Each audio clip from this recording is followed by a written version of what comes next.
Cool. I might be throwing some parties in the near future. Some Gainsight Contact hygiene parties. party. We're gonna need a That's new right. name, but yeah, we're gonna figure out something. And once again, welcome to the Digital Customer Success Podcast. I'm Alex Turkovic. I'm so glad you could join us here today and every week as I seek out and interview leaders and practitioners who are innovating and building great scale CS programs. My goal is to self-educate and bring you along for the ride so that you get the insights that you need to evolve your own digital customer success program. If you want more info or you need to get in touch or sign up to get the latest updates from us, go to digitalcustomersuccess.com. But for now, let's get started with today's show. Greetings, customer success friends and colleagues. Welcome to episode 14 of the Digital Customer Success Podcast. Thank you for returning. If this is your first time listening, welcome back. Before we get into today's conversation, a couple of housekeeping items for you. First off, I really enjoy all the conversations I've been having as part of this podcast with various leaders and professionals around the industry. But the one thing that is missing is a conversation with you and your voice as part of this podcast. So going forward, I've decided to add a call-in line to the show. This is a phone number you can call and leave a voicemail for us to play on the air. If you have commentary about an episode or a specific topic, or if you have a question that you want us to answer, would love for you to call in, leave a quick 2 to 3 minute voicemail. You can use your real name. You can also use a pseudonym if you don't want your name on the air, and we'll do our best to get to your calls on future episodes of the podcast. So if you'd like to leave us a message for the show, the number you can reach us at is 512-222-7381. Again, if you're writing that down, 512-222-7381. You can also go to digitalcustomersuccess.com, and the number will be in the banner at the top of the page. Now, I know calling in and just leaving random commentary might not be everybody's cup of tea, so I wanted to go a little bit deeper here and provide a bit of focus topic for you to comment on. And specifically, what I would like to know is anyone out there operating digitally that is already actively using generative AI as part of their digital flows, whether it's account summaries or using generative AI for things like automated QBRs or goals check-ins or anything like that. So I would love to hear from you if you are operating in that space and you are innovating in that space. What exactly you're doing. Leave us a 2 to 3 minute message and let us know what you're up to. I sincerely look forward to anything that you submit on that line. Another way of listening to your voice and having your voice be part of the podcast is something else I would like to start doing, which is basically to read your reviews that you leave behind on either Apple Podcasts or Spotify or even YouTube if you watch there. And so today I do want to read one of the reviews we got in beginning of August, actually, from WingFan5A. It's very kind. It says, proof that digital and human go together. And WingFan5 writes this. Great podcast with some fantastic innovators and leaders in the digital customer success space. Alex and his guests explore some outstanding digital CS thoughts. The content here will give you new ideas to think about based on experiences of experts. You'll hear interviews which cover not only digital CS, but human CS.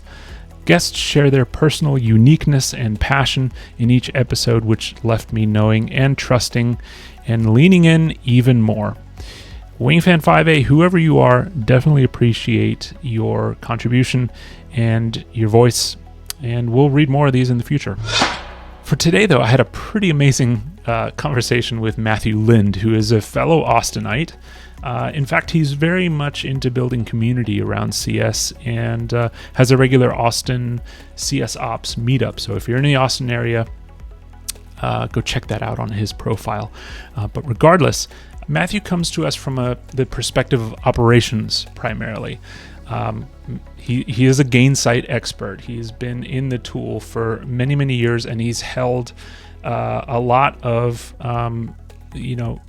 customer success operations roles related to Gainsight, but then also, the systems and the functions around that. In fact, he's such an expert at Gainsight that if you are part of Gainsight's Pulse Plus subscription, their learning subscription, he's actually built a few courses in there. So as you know, I've really tried to get a wide variety of different guests onto the show as possible, not just CS leaders, but also administrators and people operating digitally on a day-to-day basis. And Matthew fits into that very nicely, giving us an operations lens into things. So without further ado, please enjoy my conversation with Matthew Lind. I know I sure did. With me today, very excited, Mr. Matthew Lind, fellow Austinite, which is cool, even though we haven't met in the flesh, but hopefully we'll change that soon. Wow. Although it's not cool right now, Alex, right now. Yeah, it's super miserable. Middle of July, but you're operations manager. You've been in and out in ops roles. It seems like your entire career. And you're very active in the community, which I love, and it's always great to have insight from people who are active and know a lot of people and have gotten a lot of perspectives and things like that. So I'm excited to have you on the podcast today.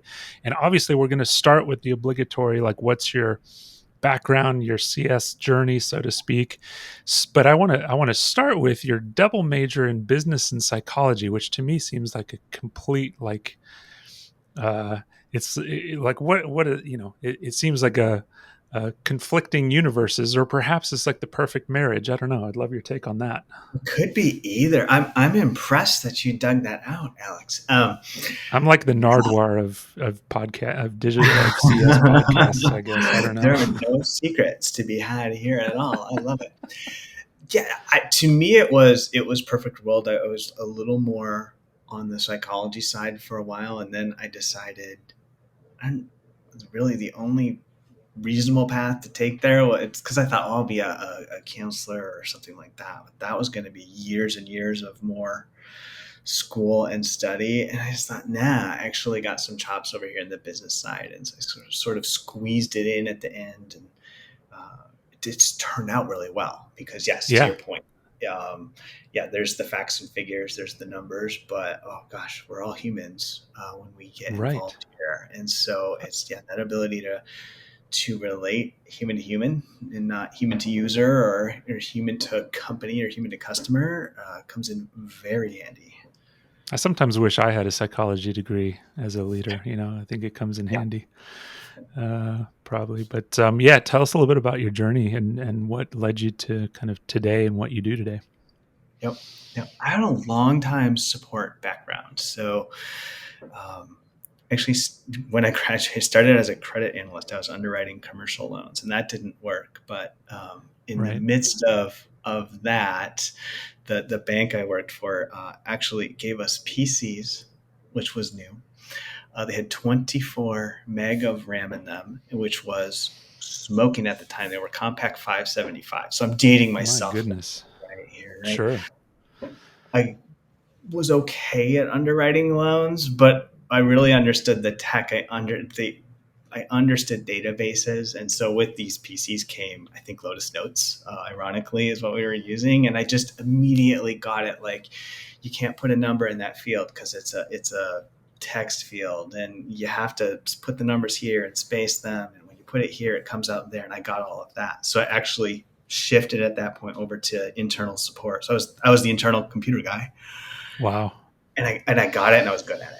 And I thought, this is where I belong. And so that then graduated into an external support role, which when I moved to Austin, I started doing external support and led support teams.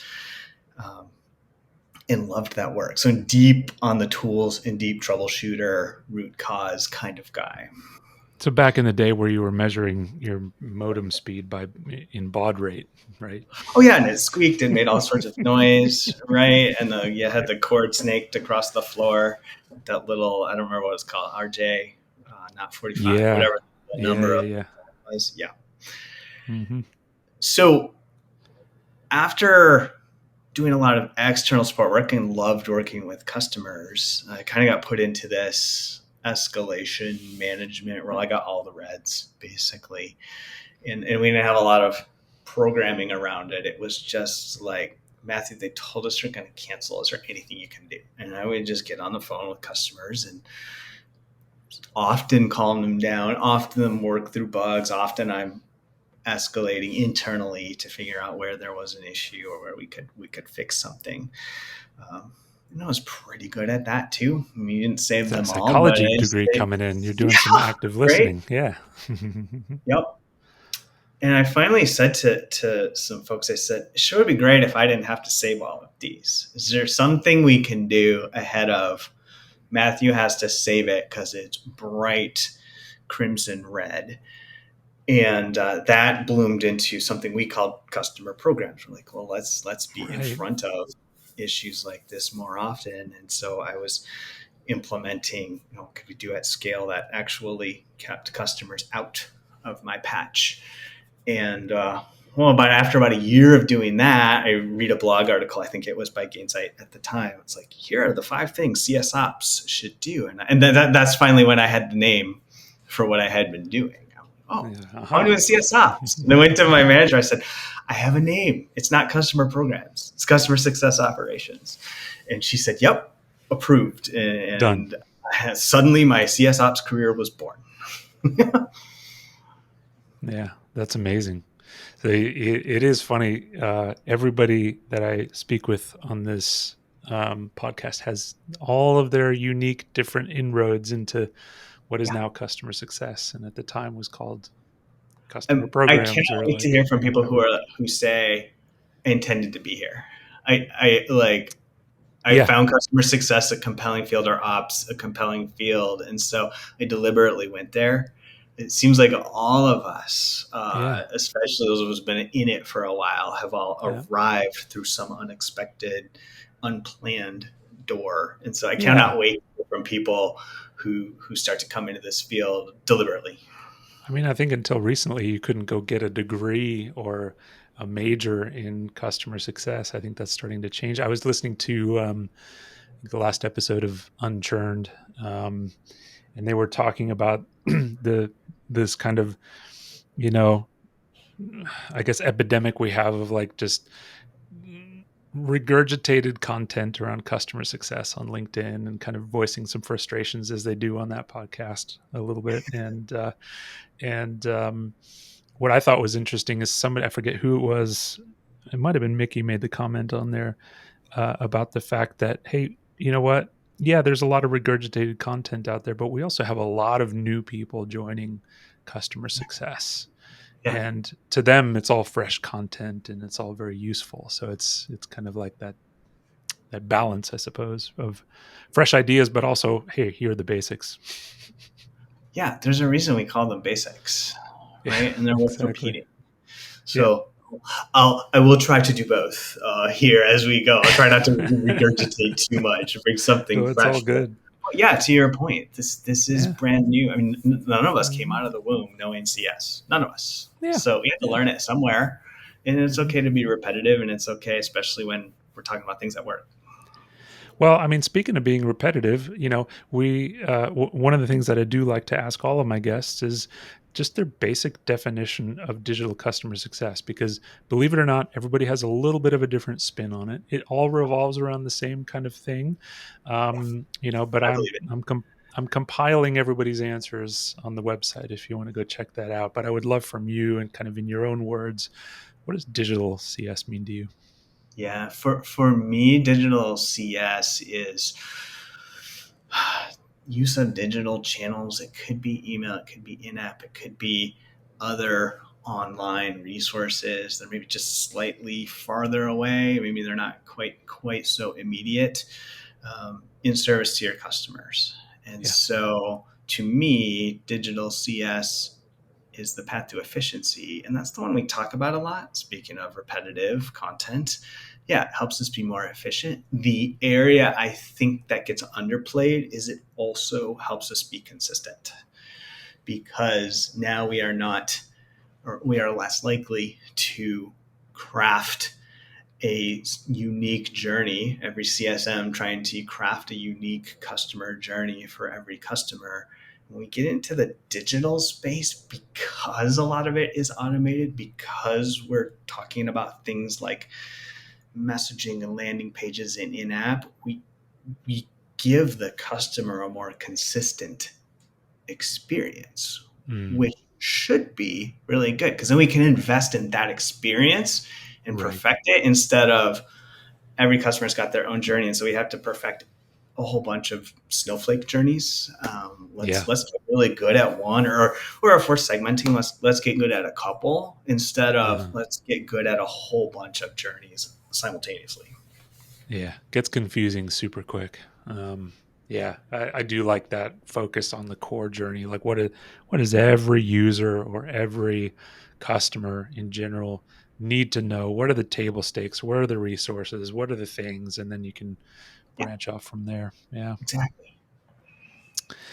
Um, and I think systems and obviously operations is a big part of that, right? Because we in the digital CS world and the CS world, we're nothing without the data. We're nothing without the systems, whether it be, the CRM you have or your fancy new CSP that you've implemented or Yeah, your chatbots or your telemetry, like whatever that tech stack is, it's, there's an operations element behind that tech stack to keep things running and keep data flowing and things like that. And so I think, there are some very obvious ways that an operations function can impact the success of a digital program. But I'm curious from your end, what are maybe some like not so obvious ways that you and your teams have impacted maybe CSMs in general, but also the digital programs. yeah. You're right, and I am a systems guy just by background. So I Hmm. do love the tooling. Where I think an operations team gets to contribute in a more subtle way is actually before the system and after the system. So before the system, how is this piece of a digital journey contributing to an outcome? Why are we doing this? Which Hmm. again sounds like kind of a regurgitated thing, but it's what are we trying to accomplish here? What are we trying to reinforce? Where does Yeah. this fit, if you will? How does this benefit our customer? And so you get to look at the strategy and the process, which really is important to nail down before you get over to the tooling. Mm. So before the tool, where does it fit? How does it fit? Why are we doing this? And then after the tool, is how successful were we here? Right. And I think I tend to look at this in terms of two sets of metrics. I'll look at performance metrics and impact metrics. And Mm. performance tend to be the slightly easier ones to come by. How many messages did I send? How many got opened? How many got read? How many got bounced? Hopefully, Right. too many of those. And so that's sort of we might call those leading, or at least earlier, easier to grasp. But then hopefully you're also extending out into impact metrics. Okay, Yeah. did we actually get better adoption here? Have we acquired more customer success qualified leads? Have we found some additional advocates and documented their story? Whatever the thing is that we're going Right. after, Reduction in not only support the metrics of tickets. I mean, what we did, yeah. but yeah, how is it mattering? Because if it worked, I want to do it again, or I want Yeah. to do more of it. And if it didn't work, well, I'm going to downshift there. And Yeah. so having those metrics, the impact metrics to see this was a lot of work and it really didn't push the needle any, that's valuable too. That's I've valuable to been know. I've been thinking about this is going back to my L&D days, but thinking about the Kirkpatrick model quite a bit. Are you Okay. familiar with that? I'm not. Yeah, it's it's essentially a way of measuring how learner retention, right? So, Okay. and there's four levels ranging from level one is like your smile sheet, like how effective was the training, yay nay. happy, sad Okay. face, to level 4. And, there's obviously 2 levels in between, but level 4 is like, what are the long-term impacts of this thing on your overall performance, or your job performance, or your ROI, or whatever it is. And I think that there's a correlation there that we can make with digital flows as well. um, because you can measure the quick things, like you said, like open rates and click through rates and all that kind of fun stuff. But then, in the long term impact, like, did we have a marked impact on the perceived value that the customer achieved from, your product or your services? So Yeah. it's very, Yeah. very poignant. I don't know, just an aside. Yeah. I mean, ultimately, our objective is not to chuck more email into our customers' inboxes or No. to put more pop-ups into our application. That's not the goal, and there isn't a user of our applications and of our products out there who wakes up in the morning and says, "I sure can't wait," or I sure am excited to get email from my CSM today." Yep. No, they're Can't looking can't for value. can't We're wait to looking see what for pop-ups I get when I log in today. yeah. Ultimately, our customers don't want to use our products; they want the results that our products bring. And so a digital approach should be no different. Yeah, We're going after totally something. agree. Totally agree. You spoke a little bit about the pre scenario, and I'd like to kind of, not to use the corporate buzzword, but I'm going to use it anyway. I'd like to double click on that a little bit. Don't you hate that term? It's like the I worst one kind of ever. do, but I'm going to allow it. Yeah, yeah. I get a hall pass. Um, there's a big difference in defining what your digital strategy should be on paper, in PowerPoint, whatever it is, and actually implementing the thing, and getting Sure. things live. Right? There's a massive delta, because a lot of times, I mean, and I've been guilty of this too, but a lot of times you build out these great things in PowerPoint to try to convince the powers that be that, hey, we need to invest in this area, and this is what we're going to do, and XYZ. And then it's like, okay, let's do it. And so I'm curious, from an operations standpoint, like, how do you help leaders prepare for these kinds of motions? Um, Oh, yeah. Systems, data, like whatever that is, like, what's your secret sauce in helping to ensure that the things that are designed on paper are actually implementable? Yeah. Well, whoever cracks this perfectly, I want to meet them because I think we're all succeeding to varying degrees, but never Sure. perfectly. Yeah. I, I I really do talk a lot about data and understanding, is our data up to the task? Because if I get asked to put a digital program, or maybe let's roll it back from a program, a digital touch point of some Hmm. sort into play, like, great, do we have the email addresses? I mean, and sometimes the answer is no. Do I'm you like, know who we're well, speaking okay, with? Yeah. this just got harder, right? Or do I have the personas? I probably shouldn't send the feature release bullet point list to the CFO who Mm. inked the contract because he or she does not care. So I'll do a Correct. lot of those sorts of preparatory questions. The other thing I'll do a lot of, Alex, this is slightly off the board, but we really challenge folks of, how does this benefit our customers? Mm. And here's the distinction. I think in digital CS, especially now in this moment in mid 2023, where the economic clouds are gray, everyone wants to go into digital, and the reason is because we can be more efficient. And I Yeah. referenced that earlier, or we can cover more customers more easily, or we can put a pooled model in, whatever the thing is. And I'll usually challenge that some. I'm like, that's great, but how does this benefit our customers? Because that's a Mm. very that we're more efficient is a very inside out focused approach. And so Yeah. I really try and say, when we're building, it's like, what does our customer need to hear from us? Forget what we think we need to tell our customer. What does our customer need, and when do they need it, and how should we deliver it, so that they find value in it? Not us talking about ourselves, but how do we all value? Let's not do it just because it's cool. Yeah, or because we don't know what else to say.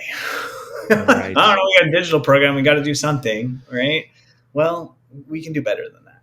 So, to the right person at the right time for the right reason. Yeah, exactly. I mean, like, this is probably a ridiculous example, but in the grocery store yesterday, I needed exactly 2 items, and I was very happy to use the self-checkout and not have to stand in a long line.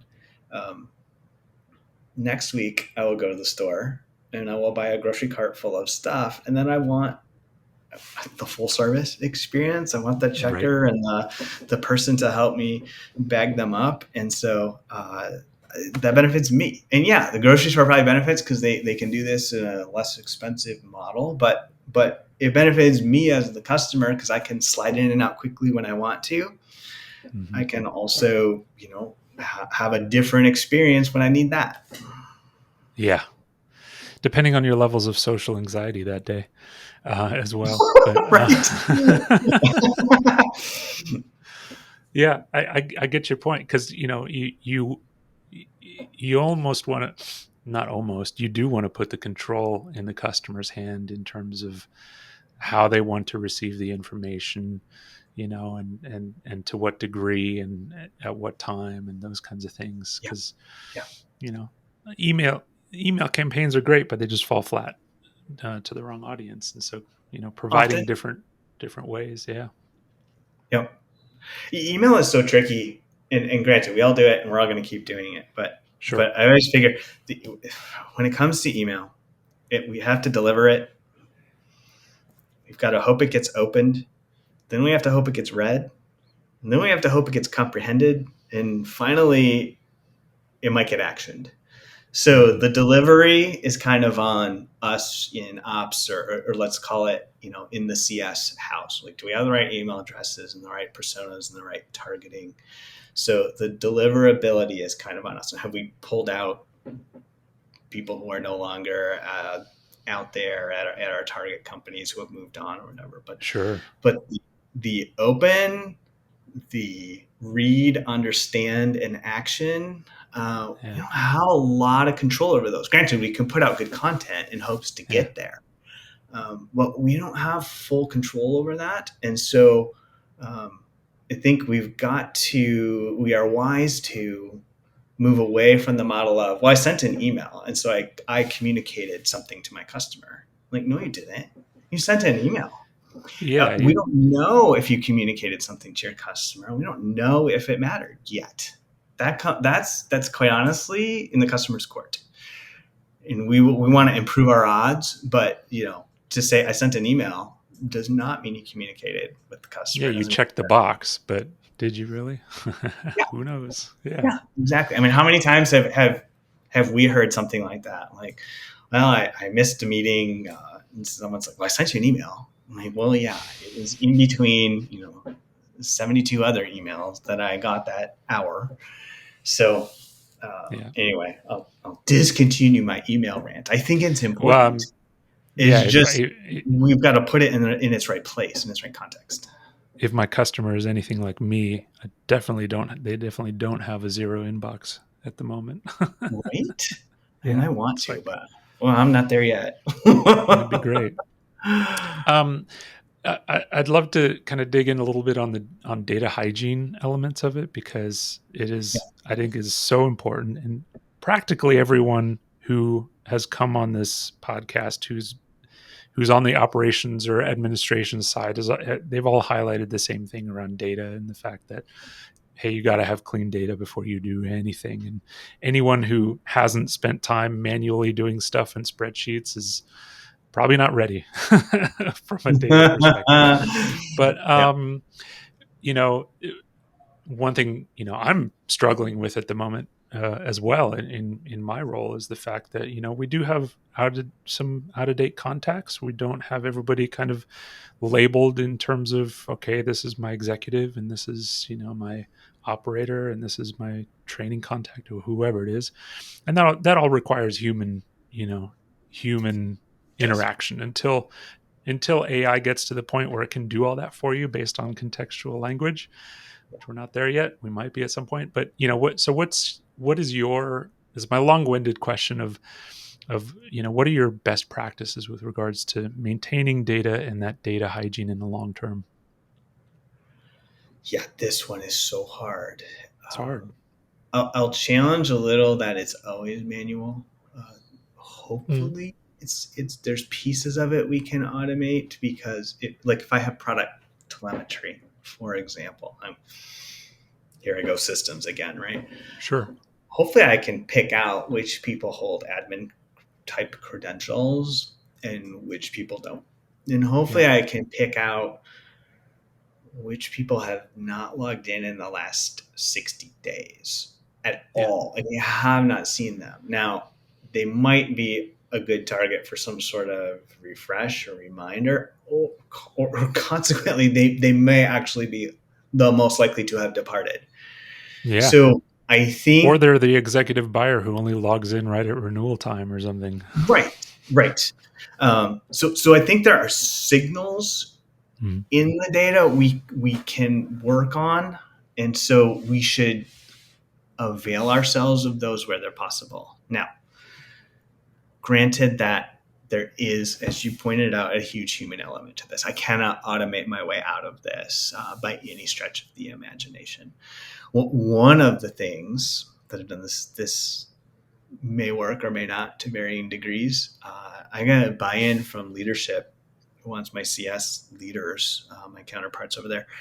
He said, could you just give me 3 hours on a Friday morning and we're gonna buy everybody breakfast, or if you're remote, like we're sending everybody DoorDash money or whatever it is. Yeah. We're gonna work on contacts. So then granted, everybody had to spend time on it, but now it became kind of a group effort, Like a and party. also it became something where I, as an ops leader, and the CS leaders were all in it saying, this is so important that we're asking you to spend time on it. We're dedicated. It's not something you're supposed to fit into the cracks or do at 10 o'clock at night. This is so important. Let's do it right now. And in 2 or 3 hours, it can actually cover a lot of ground if it's Yeah. focused. Right. And then, yeah, you get some camaraderie and you get some group buy-in on why this is important, and then you're much more likely to come out with a set of contacts at a specific time that works, as Yeah. opposed to just complaining all the time of like, oh, my contacts are bad, and then one CSM comes up and does it, and one CSM's never going to do it because you just know they're never going to do it. Right. So that one has worked really well. Yeah. I like that. And I like the camaraderie, building of it, because it also, it's cool to have ops embedded in the teams like that as well as because it shows that you're listening and you're a resource and you're available and you're Yeah, I buying get to breakfast ride tacos. along, even from a practical perspective. Sometimes we'd find out like the system wasn't tuned right. We missed 3 roles in the drop down, or something wasn't updating properly. And like, oh, well, I can fix that right now. And fix it Yeah. live on the fly. And you sort of also build this, speaking of the psychology side of things, you build this connector, this connection of like, I'm here to help you. I know this contact hygiene is kind of crappy, but I'm here to help you in any way I can. And once we get this done, I'm going to go back to my ops desk, and I'm really going to hopefully lay some efficiency and some consistency into the future of our customer journeys. Hmm. Yeah. That's great. I dig it. Um, that's cool. I might be throwing some parties in the near future. Some Gainsight Contact contact hygiene parties. part, we're going to need a new That's right. name. But yeah, we'll figure out something. Guys, this party's going to be great. Can you see the guy who was the character from SNL, Stefan? Oh yeah, uh-huh. This party has everything. The best club in town right now is Yep. Contact. I like it. I like it.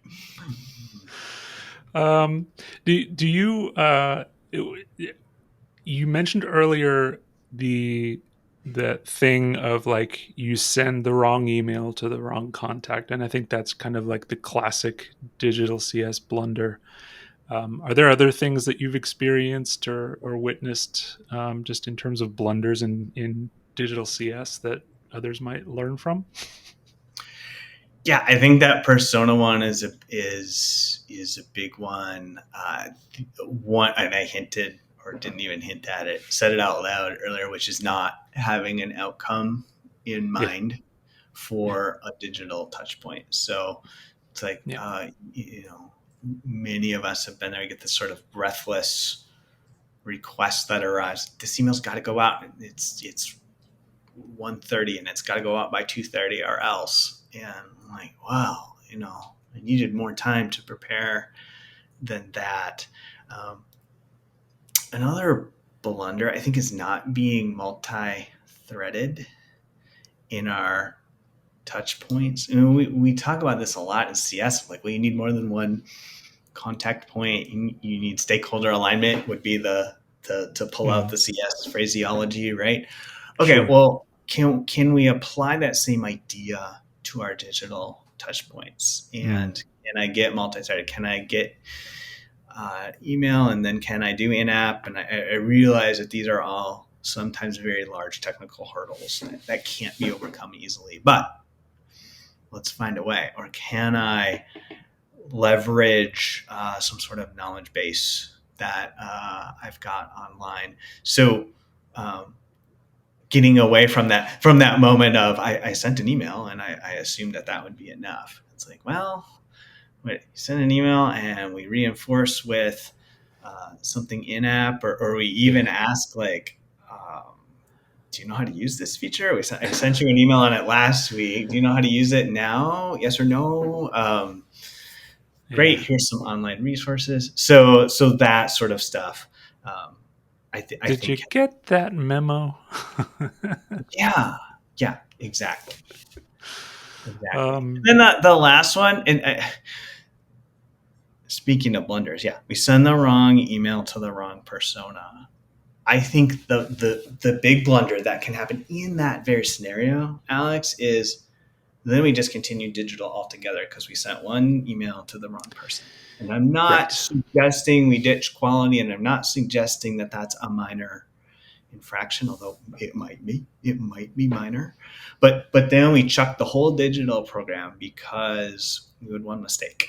I'm like, yes, so we blew it. What did we learn? We got it right for the other 700 people in that email batch. So that's awesome. Like the other day I was watching something on YouTube, and the little pre-ad or whatever, the ad before, was in Spanish. Now, I don't speak Spanish. I didn't understand it. And I have no idea what algorithm I tripped that suggested I should get an ad in Spanish. And I didn't understand it. But I'm like, so what? Big deal. I still watched the video, still enjoyed that. So let's not get so wrapped around the axle of one miss that we chuck all the other good stuff. Yeah. I wonder if something was going on with YouTube, though, because literally, I think it was last week or a week before, YouTube thought I was in Canada. And so it was serving me French-Canadian ads. And at first I was like, why am I getting all these French advertisements? And it was really, really bizarre. And then, there were a few that came up that were English, but were obviously Canadian. I won't say why, but it was bizarre, and then it fixed itself. But I am curious if YouTube had a little bit of a oopsie there, because it might have impacted a whole bunch of people, and that's a classic example of a blunder. Move you north, move me south. No, it's right. It's amazing. And I think all this goes back to the data and the systems, right? And there, I think a lot of folks who are listening are well into their digital programs, and they've got their Gainsight humming, and they've got Journey Orchestrator going, and whatever it may be, or Catalyst, whatever platform. We try to be platform agnostic here, but um, Yeah. what but on the flip side, there's a lot of kind of juvenile CS programs that aren't quite ready for a CSP, or just kind of getting into the world where they're going to use something other than Salesforce, or might start investing some cash in there.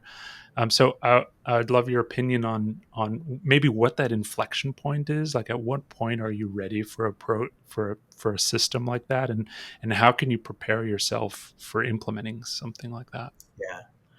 Well, the pat answer, which is a little tough to measure, is when the effort of all your CSMs to get this manual message out no longer exceeds the value of getting the message out. Right. So okay, there's the sort of pat, Yeah. standard answer.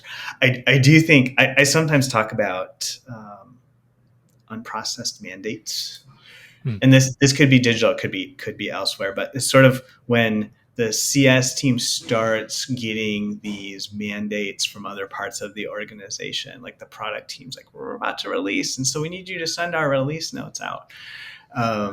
If you're having the company user conference, and of course that's a famous one, like, oh, Yep. you're all supposed to invite your customers, great, oh, what am I supposed to tell them, and what are the links, and if a CS team goes out and does 17 versions of that, I guarantee that 3 of them will be just plain old wrong, and 3 more will have broken links. And so Right. when you start entering that universe of Yeah. these unprocessed mandates for your CS team, then I think you're absolutely on the cusp of customer Mm. success platform and an ops function to shoulder all of that. And then let's Yeah. return the CSMs and the customer facing folks to what they do best, which is being with customers.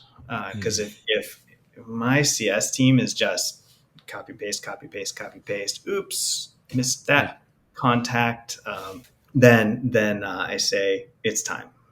It's time. Yeah. Yeah. Absolutely. And so on that vein, like, when it does get to be time, you've gone through kind of due diligence with some providers, and you've picked a system and whatnot. Um, we have talked about clean data. Ideally, you would feed this system a clean set of data, and I'm guessing there's probably some strategic things that you need to decide on. But as someone who lives in these systems day to day, what kind of advice would you have to somebody implementing one of these? Yeah. Well, there's the famous piece of advice, which is to start slow, Yeah. or crawl, walk, run, or I think my favorite was don't boil the ocean, but instead make a pot of tea, Okay. which you can boil. Okay. Props to Lane Holt over there in the digital space at Gainsight. She Uh-huh. gave me that one, so I'm That's resharing awesome. it. Um, so that one is obvious, and then learn from what you've done early on. So start with something that might be kind of easy. It might be the user conference. It might be well, we're coming up on 4th of July as we record this, right, Alex? Your 4th of July holiday hours, or your Yeah. winter season, Christmas, New Year's, if you're going to be open or closed or whatever. Start there. See The how it does. basics. Mhm. Yeah, that's a really easy one. So I'm like, all right, let's go after that. And then also enroll partners where you can. And the partners are Okay. probably elsewhere in your organization. So I'm Yeah. never shy to ask a marketing expert, like, yeah, how do I do this? How do we craft emails that get read? And be ready for the fact that the email a marketer sends to a prospect or a lead might actually be completely different and need to be even formatted differently than the one we send out to a customer. Because marketing might Absolutely. choose to do something beautiful, full of graphics and it really needs to have a visual impact. And maybe for CS, that will cloud the message. Mm-hmm. So maybe I'm going to do something a little more stripped down so that Plain it appears a little more language. Yeah. authentic. I've even heard people say a little less polished. Yeah. Because, hey, the objective here is not to send a fancy email. The objective is to get a message across. So, And I mean, especially if you're going to put the CSM signature automated at the end of the email, you want to kind of make it seem like it came from the CSM. right. Yeah. It's like, oh, look, that's CSM suddenly, is all into the corporate colors and knows how to Yeah. brand a 3-column newsletter. Like, yeah, Right. I'm with you. Like, plain text is fine. Yeah, yeah.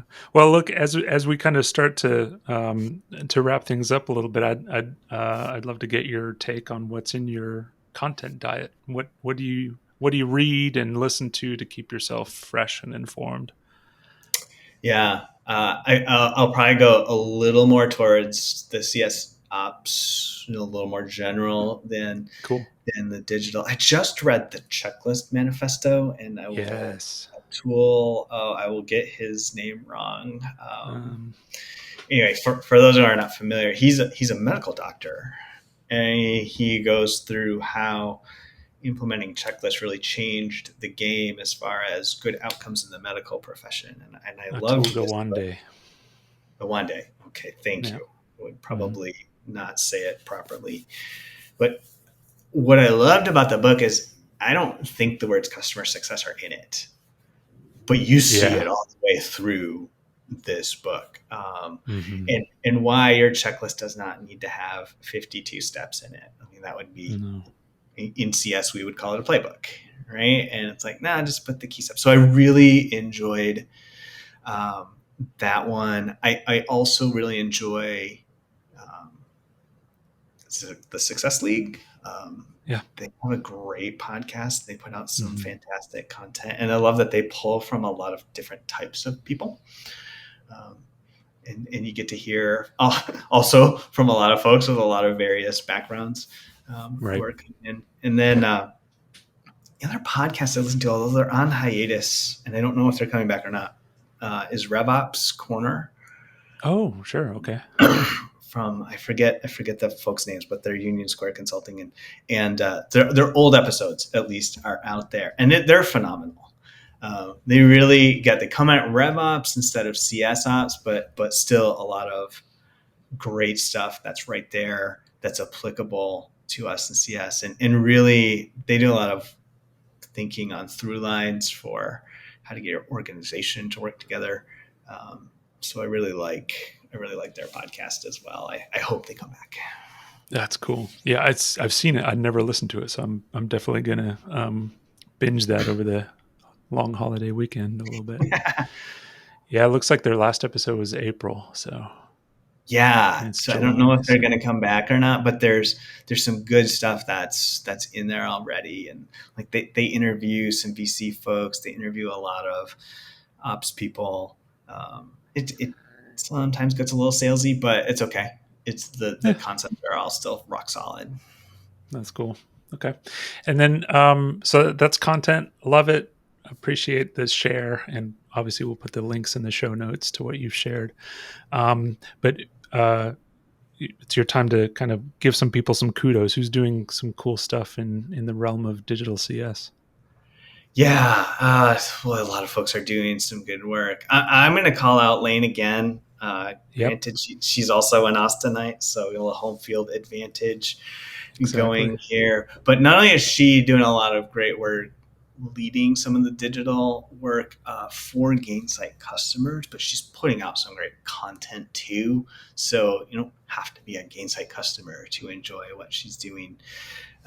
The other organizations, this is a little off the board. I really like what 1Password does of all things. So I'm a 1Password Oh user, the yeah. password Uh-huh. management tool, and they do a great job of mixing email content, in-app notifications. Um, they seem to be really good at sort of targeting what I need in the right moment. So I don't know what Cool. their digital program looks like. I have no insight into how they operate. Granted, they're more But you've B2C, noticed it as a but consumer. yeah, Hmm. like there are ones where I'm like, I really like what they did here. I would like to do Yeah. that when it comes That, to my product or company. those are some of the best ones where you like get these unexpected engagements and all of a sudden you're like, wow, how'd they do that? And B, how cool is that? Right? Like, oh, I wish I had thought of that. I want to do Hmm. that. Yeah. Do Yeah. it I've like mentioned it before on another episode, but Hydro, the rowing equivalent of Peloton, they do a really cool thing where you reach these milestones and they'll send you some swag, and it's like hey. it's kind of like, yeah, I'm a sucker for swag, but Oh, um me too. Me too. it makes it memorable. It's not a huge lift. It makes it memorable. It's stickiness.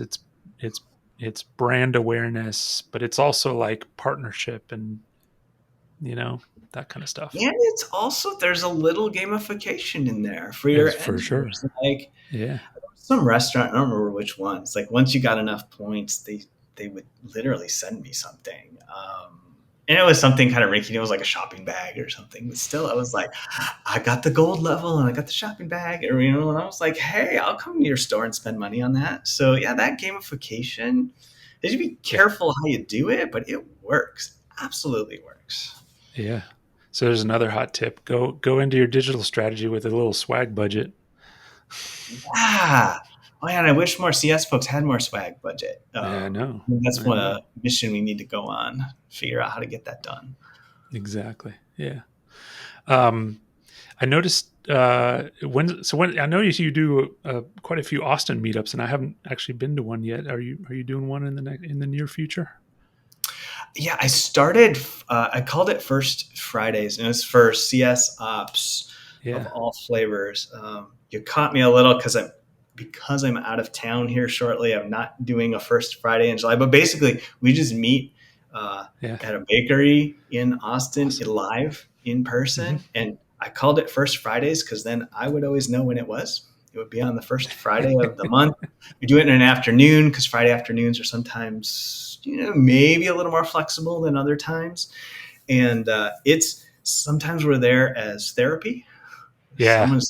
Some of us have big problems or things we've got to unload. And of course, when you're with an ops community, you have immediate ears that understand.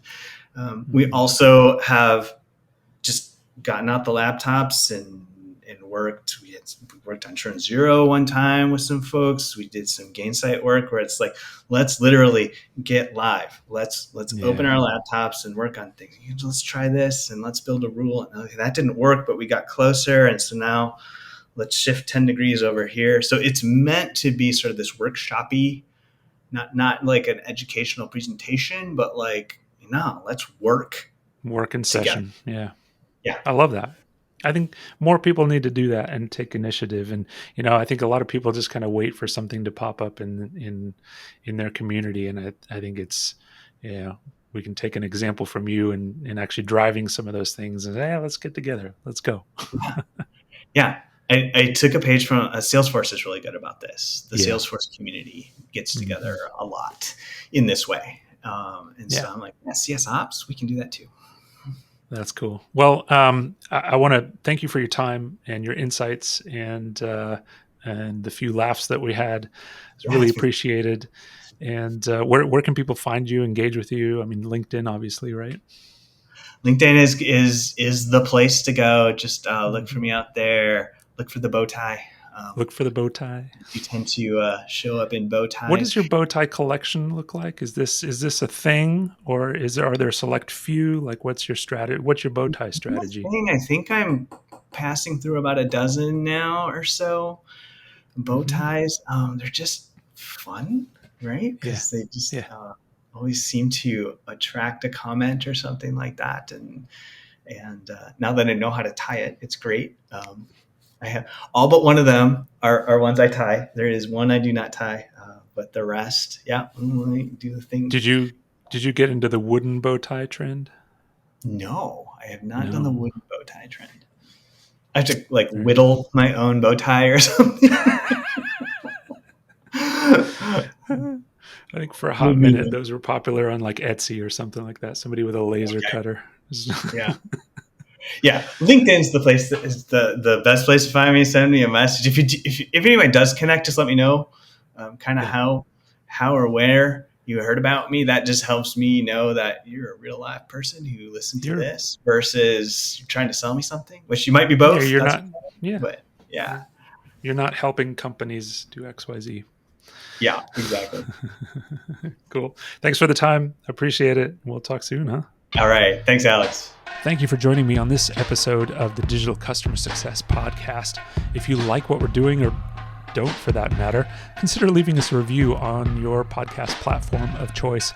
You can view the Digital Customer Success definition word map and get more information about the show at digitalcustomersuccess.com. My name is Alex Turkovic. Thanks again for joining, and we'll see you next time.